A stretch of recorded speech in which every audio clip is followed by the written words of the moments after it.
Hi everyone, my name is Elma and I'm excited to be in this class with you all to answer the first three questions in our first discussion post.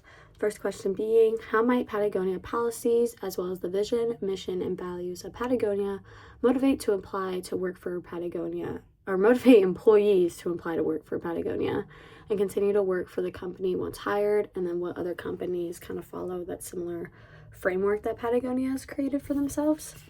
So I think that Patagonia motivates their employees by just clearly aligning their policies with their mission. We know that their kind of Patagonia slogan is "We're in business to save our home planet."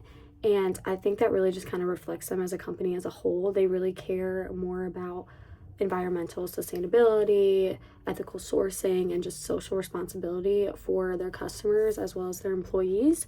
And I think that's something that really stands out compared to their other competitors and what helps them attract high-level talent and employees.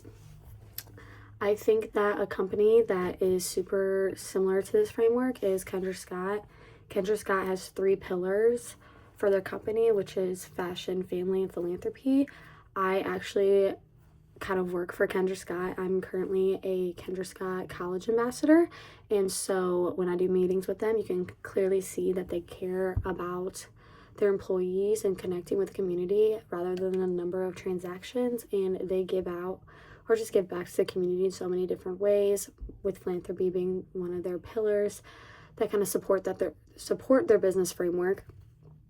They do a lot of profit shares, they do a lot of donations to different charities, so it's just really cool to see different brands care about ethical habits and things rather than just making a bunch of profit.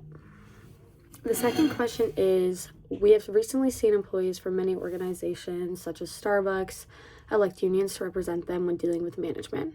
Have these employees not been treated well, not listened to, etc.? I think that I was actually, my first job out of high school, or my first job in high school was I was a Starbucks barista.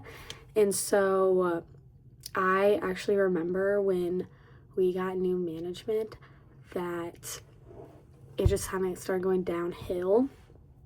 I remember I kind of worked, a common shift that I would work would be 6 a.m. to noon. And that was one of the biggest rush hours for Starbucks at the time, and I'm sure now. But we would have about 10 to 12 baristas on the floor to kind of get through the busy periods. And then because corporate wanted to make more profit, they cut down the number of labor hours, and they only made it so there was 5 baristas on the floor at a time. So then there was so much labor for the baristas, and then it ended up being so much work that it was unenjoyable, and especially for the amount that they were paying their employees at the time wasn't reflected in the amount of labor. Ended up me wanting to leave my job. And so I definitely had an experience with Starbucks, and I actually know a lot of my coworker baristas wanting to unionize at different locations. I think ways that management can do to improve employee satisfaction is just being transparent, just having transparent communication with their employees. I think also being consistent, whether that be with scheduling.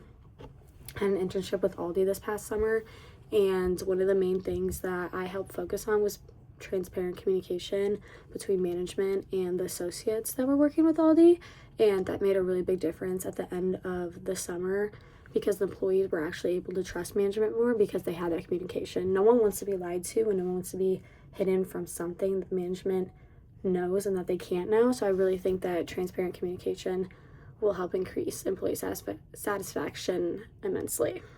And then the last question is there a connection between a company's stated vision, mission, and values and employee behavior? Please provide examples from your own experience. I kind of already answered this question in the past 2 questions with my own experience.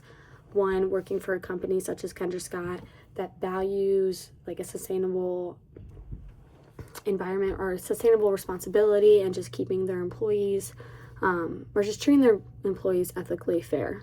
And then also working for a company such as Starbucks at the time where they cared more about the number of transactions they were getting and putting more money in their pocket rather than actually caring for the employees.